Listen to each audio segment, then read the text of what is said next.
नमस्कार साथियों। आज हम संविधान की प्रस्तावना को पढ़ने वाले हैं। प्रस्तावना वास्तव में संविधान या किसी भी वस्तु का एक दिशा निर्देशन का कार्य करता है। आप में से भी कई सारे लोग अपनी दिशाओं को भटक जाते हैं क्योंकि आपके पास कुछ प्रस्तावना नहीं होती।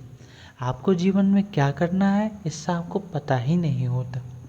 तो संविधान ने भी जो है इससे बहुत ज़्यादा ज़रूरत है कि कभी भी आगे चलकर संविधान अपनी दशा एवं दिशाओं को न बदले, इसलिए प्रस्तावना की नितांत आवश्यकता रही है।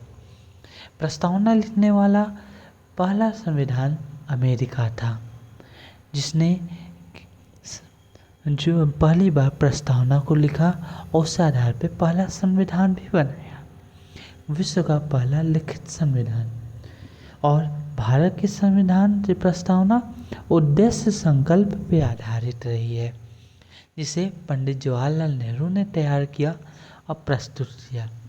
जब इसे रखा गया तो संविधान सभा ने इसे अपनाया और साथ ही साथ जितने भी संविधान के आर्टिकल बनाए गए वो सभी के सभी इस प्रस्तावना के आधार पर बनाए गए हैं।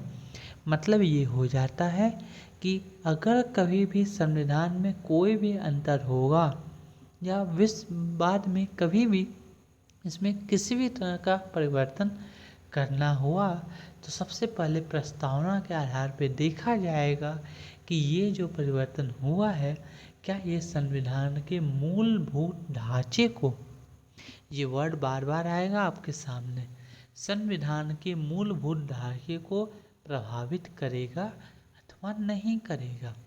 अब ये जो है मूलभूत ढांचा कैसे पता चलेगा, ये प्रस्तावना से पता चलता है। तो चलिए प्रारंभ करते हैं प्रस्तावना को पढ़ना। ध्यान दीजिएगा, प्रस्तावना प्रारंभ होती है हम भारत के लोग। एक महोदय हुए हैं मिस्टर राजीव दीक्षित। उन्होंने कहा था कि संविधान के प्रस्तावना जो है उस पर साइन करने वाले, संविधान पर हस्ताक्षर करने वाले वहाँ पे 40-50 लोग थे और उन्होंने इस बात पे क्लेम किया कि क्या ये 40 से 50 लोग ही भारत के लोग हैं। राजीव दीक्षित जो कि ये बहुत ही बड़े ज्ञानी पुरुष रहे हैं, उन्हें एक बात ये नहीं समझ पाए कि भारत की जनता की ओर से भारत के तत्कालीन राष्ट्रपति ने उसमें अपना हस्ताक्षर किया था और वो राष्ट्रपति राजेंद्र प्रसाद जी पूरे भारत से 33 करोड़ लोगों के प्रतिनिधि चुने गए थे। तब उन्होंने उस पर हस्ताक्षर किया। चुनाव तो खैर बाद में 1951-52 में हुआ, वो बात की बात, लेकिन उन्हें जो है आज़ाद भारत में पूरे भारतीय लोगों का प्रतिनिधि चुना गया था। खैर जैसे पे कथा की बात है तो उस बारे में हम ज़्यादा नहीं जाते। प्रस्तावना पे आते हैं। हम भारत के लोग, भारत तो एक संपूर्ण प्रभुत्व संपन्न, शब्दों के ऊपर हम विशेष ध्यान देंगे, समाजवादी, धर्मनिरपेक्ष, लोकतंत्रात्मक गणराज्य बनाने के लिए और इसके समस्त नागरिकों को सामाजिक, आर्थिक और राजनीतिक न्याय, विचार, अभिव्यक्ति, धर्म, विश्वास और उपासना की स्वतंत्रता, प्रतिष्ठा, अवसर की समता प्राप्त करने के लिए तथा व्यक्ति की गरिमा और राष्ट्र की एकता तथा अखंडता सुनिश्चित करने वाली, बंधुत्व बढ़ाने के लिए दृढ़ संकल्पित होकर इस संविधान सभा में आज दिनांक, ध्यान दीजिए दिनांक 26 नवंबर 1949 संविधान दिवस हम इसी दिन मनाते हैं, को एतद द्वारा इस संविधान को अंगीकृत, अधिनियमित और आत्मार्पित करते हैं। ध्यान रखना है 26 नवंबर 1949 पे इस पर सारा साइन हो गया था। इसे लागू किया गया 26 जनवरी 1950 को, जो कि हमारा गणतंत्र दिवस हम इस दिन मनाते हैं। साथ ही साथ इसमें एक व्यक्ति डॉक्टर सच्चिदानंद सिन्हा अपने स्वास्थ्य कारकों से 26 नवंबर 1949 को यहाँ पर मौजूद नहीं थे, जिनके लिए ये पूरा संविधान सच्चिदानंद सिन्हा के पास भेजा गया और उनके हस्ताक्षर के बाद इसे वापस लाया गया और फिलहाल इसे राष्ट्रपति भवन में रखा गया है। इससे पन्ने खराब न हो जाए, इसीलिए इसे अति प्रशीतित क्रायोजेनिक टेम्परेचर या तापमान पर लिक्विड नाइट्रोजन, द्रव नाइट्रोजन के साथ रखा गया है। अब देखिए प्रस्तावना के कुछ तत्वों की बात कर लेते हैं। तो प्रस्तावना में आपको सबसे पहले पता चलता है कि भारत का संविधान भारत के लोगों को अपनी शक्ति प्रदान करेगा। दूसरा, भारत को संप्रभु, समाजवादी, धर्मनिरपेक्ष और लोकतांत्रिक गणराज्य घोषित करता है। इसी पे जो है कंगना नाम की एक मोहतरमा थी, कंगना राणावत जी, उन्होंने जो है ये बात कही थी कि भारत 2014 में आज़ाद हुआ, उससे पहले भारत आज़ाद भी नहीं था। और एक मोहतरमा ये आ गई, उन्होंने ये बात कह दी कि भारत जो है वो उससे आज़ादी 100 सालों की लीज पर है। वाहियात बातें, जबकि ये भारत का ब्रिटेन से आखिरी संबंध भी जो है इस प्रस्तावना या संविधान के लागू होने के बाद पूरी तरह समाप्त हो गया। एक आखिरी संबंध क्या था ब्रिटेन के साथ भारत का?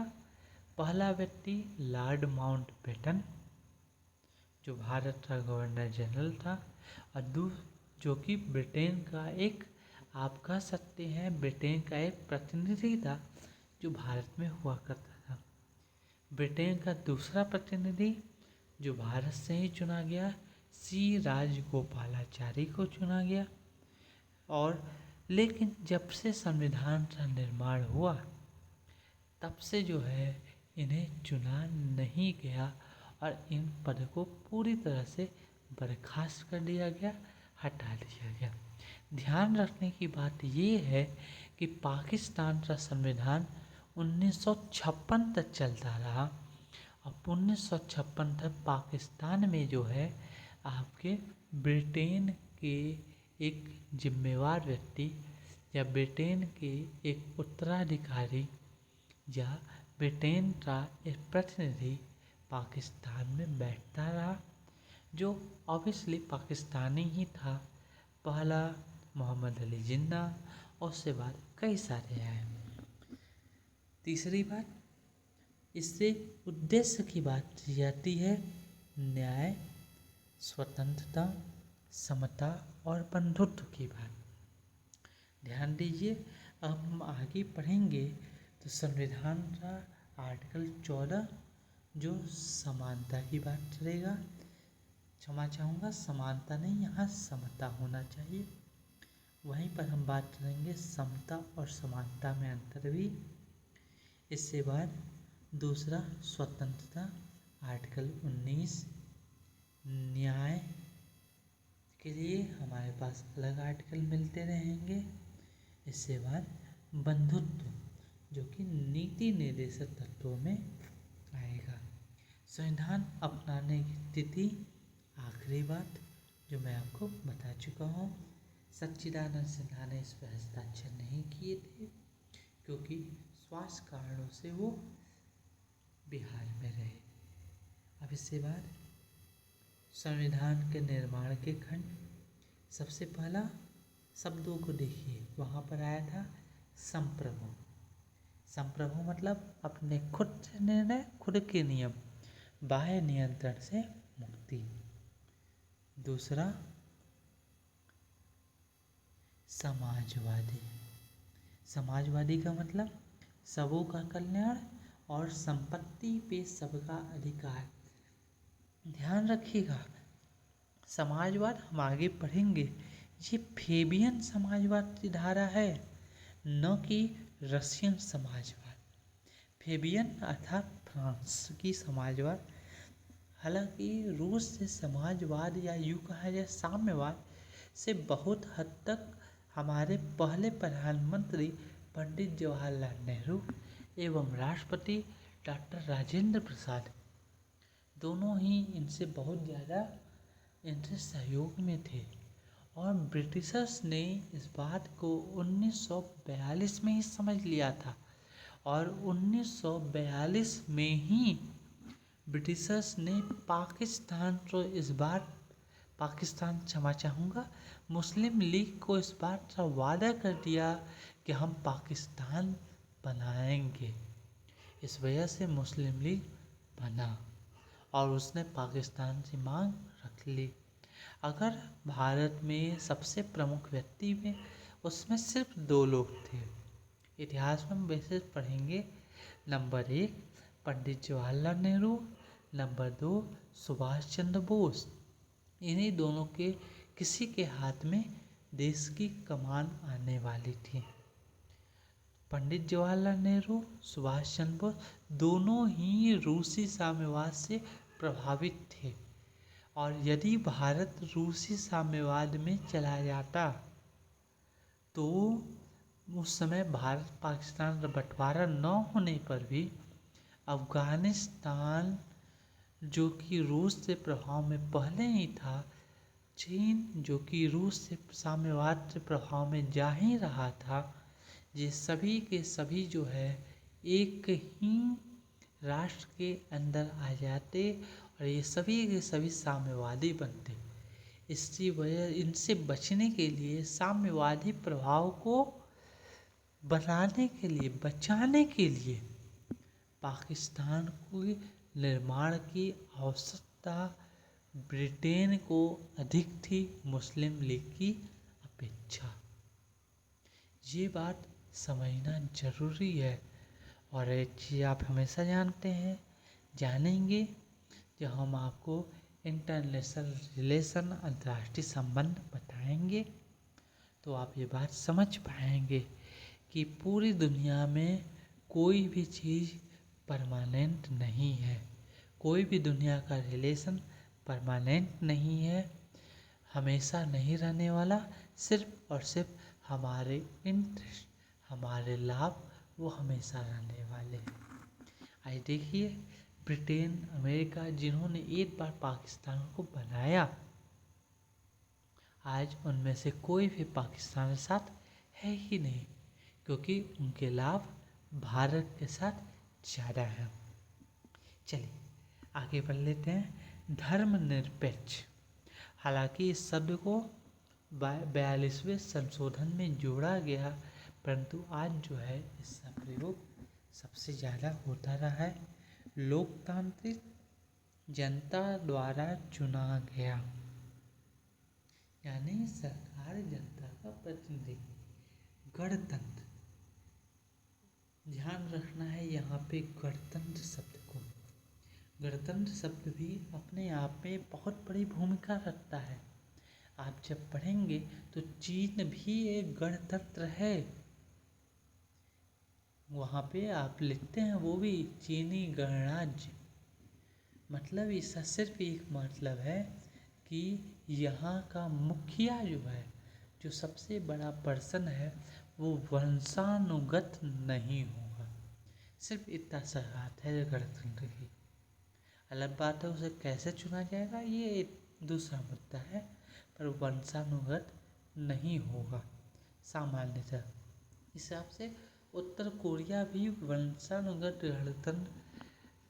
वंशानुगत नहीं होने वाला गणतंत्र कहता है, लेकिन अभी तक वहाँ पे ऐसा कोई चुना नहीं गया है, वो एक बात है।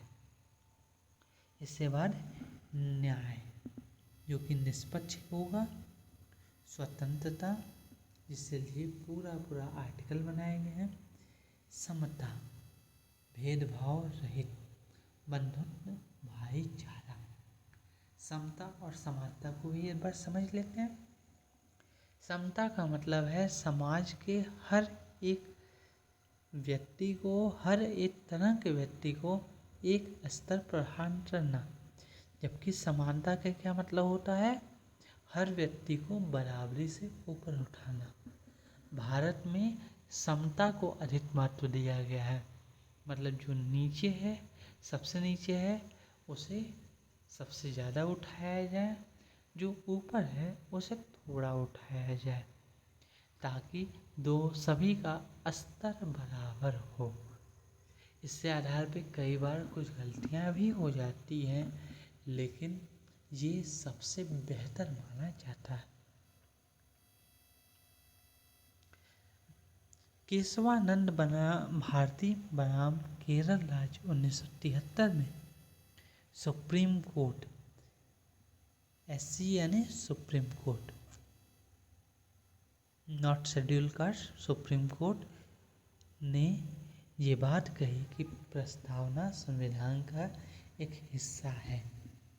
हरिहर यादव बनाम झारखंड राज्य में सुप्रीम कोर्ट ने, सर्वोच्च न्यायालय ने कहा, भारतीय संविधान सामाजिक और आर्थिक सुरक्षा को बनाए रखने के लिए राज्य को एक जिम्मेवारी डालता है। प्रस्तावना वह रोशनी है जो इस संप्रभु समाजवादी लोकतांत्रिक गणराज्य की स्थापना के लिए राष्ट्र का पथ प्रदर्शित करती है। ये बात ध्यान रखिएगा, आपके पास प्रस्तावना की हमेशा कमी रहती है, जिस वजह से आप अपने आप को भटक जाते हैं, अपने मार्ग से विचलित होते हैं। आप अपने लिए एक प्रस्तावना का निर्माण करें, ताकि आप जो है एक बेहतर रूप से अपने जीवन को भी बेहतर बना सकें। UPSC के लिए आपके पास प्रस्तावना ही नहीं है, आपके पास कारण ही नहीं होता, एक प्रस्तावना बनाइए। तो चलिए आज ही एक काम करते हैं, अपने जहाँ भी आप पढ़ाई करते हो, जहाँ भी आप ये वीडियो देख रहे हो, आप चाहें तो कैनवा यूज करें, मोबाइल में देखें, लैपटॉप में देखें, या कहीं भी देखिए, एक पेज लीजिए, उसमें जो है लिख दीजिए mission IAS 2024 rank from 1 to जितना भी आपको लगता है। हमें पता है कि आप लोग लगे क्या वाहियात बात है, लेकिन याद रखिए ये एक बहुत ही बड़ा सीक्रेट है। अधिक जानकारी के लिए रॉन्डा बर्न की एक पुस्तक है द सीक्रेट, रहस्य, उसे पढ़ लिए, आपको समझ आ जाएगा कि आखिर हम क्या कर रहे हैं। ठीक है, क्योंकि काफ़ी लोगों के जवाब न मिलने के बाद भी ये क्लास रिकॉर्ड हो रही है, अनियमित ही सही, तो कुछ तो है जो कि मुझे इसलिए मोटिवेट कर रहा है। अगर कोई चीज़ मुझे मोटिवेट कर रही है तो आपको भी मोटिवेट करेगी। तो हरिहर यादव बनाम झारखंड राज्य में संविधान ने ये बात कहा गया सुप्रीम कोर्ट द्वारा कि प्रस्तावना वो रोशनी है जो भारत को समाजवादी धर्मनिरपेक्ष लोकतांत्रिक गणराज्य की स्थापना के लिए राष्ट्र का पथ प्रदर्शित करती है। और इतना बड़ा राष्ट्र एक प्रस्तावना पे चल सकता है, तो आपका प्रस्तावना आपको IAS तो बना ही सकता है। प्रस्तावना न तो विधायिका की शक्ति का स्रोत है, न ही विधायिका शक्तियों पर रोक लगाता है। यह गैर न्याय संगत है, अर्थात इसे जो है अदालत में इसे लागू नहीं किया जा सकता, लेकिन ये एक मार्ग प्रदर्शन का कार्य करता है। जैसे आपको IAS बनाने के लिए आपका वो लिखा हुआ ये नहीं पूछा है कि इंटरव्यू आप नहीं बोल सकते मैंने बोर्ड टांग रखा था क्योंकि मैं 100 रैंक आए और मैं इसलिए यहाँ आ गया, ऐसा आप नहीं बोल सकते। लेकिन ये आपको मोटिवेट करेगा IAS बनने की पढ़ाई के लिए। अब केशवानंद भारती केस 1973 और SL वीर केस 1979 में सुप्रीम कोर्ट ने कहा था केशवानंदा भारती केस बहुत ही महत्वपूर्ण केस है, इसे हम अलग से पढ़ेंगे भी। 1979 में सुप्रीम कोर्ट या सर्वोच्च न्यायालय ने कहा कि प्रस्तावना में निर्दिष्ट उद्देश्यों में संविधान का मूल ढांचा शामिल है। इसमें क्या है? संविधान की सर्वोच्चता, राज्य का गणतांत्रिक और लोकतांत्रिक स्वरूप, संविधान का धर्मनिरपेक्ष चरित्र, विधायिका, कार्यपालिका और न्यायपालिका के सत्यों का पृथक्करण और संविधान का संघीय चरित्र, ये सभी के सभी संविधान के मूल ढांचे हैं। इनमें से कोई भी ढांचा जो है वो अलग नहीं होना चाहिए। अब संविधान प्रस्तावना को जो है अलग करने के लिए हमारे पास 2 वर्ड बनाए गए, मौलिक अधिकार और राष्ट्रीय नीति निर्देशक तत्व। मौलिक अधिकार जो हर एक व्यक्ति को मिले हैं, राष्ट्रीय नीति निर्देशक तत्व एक ऐसा चेक है जो कि समय समय पे दिया जाता रहेगा, लेकिन इसकी कोई तिथि नहीं दी गई है। तो खैर वो बातें बाद में। संविधान के संशोधन की बात है प्रस्तावना में, तो प्रस्तावना संशोधन हो चुका है एक बार, जो कि केशवानंदा भारती द्वारा ही मामले में ही सुप्रीम कोर्ट में किया गया था, जिसने स्पष्ट किया कि बुनियादी विशेषताएं क्या यहाँ पर ये है मूल संरचना, और इसके बाद ये आपके निर्माण खंड।